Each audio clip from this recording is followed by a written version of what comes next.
zu ilhung kita ve ki bata in le mu hi te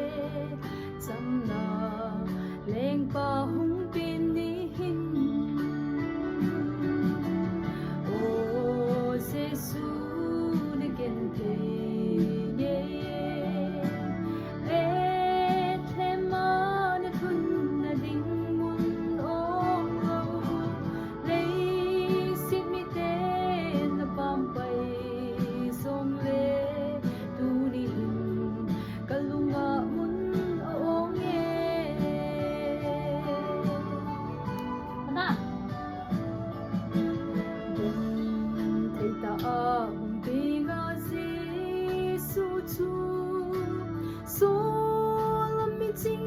song ana le mui van san el hon song va choi chim lo cham na leng pa hung pin ni hi o jesu ni gen te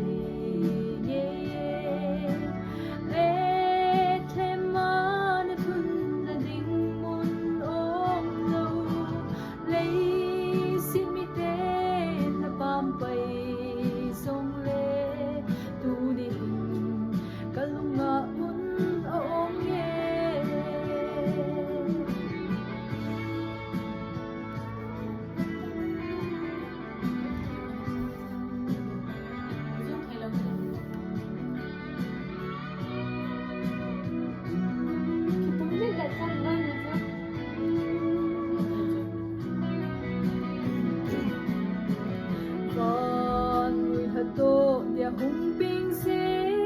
su hi i piano lam do ding ham o so pi leng herod bang in lam to khana te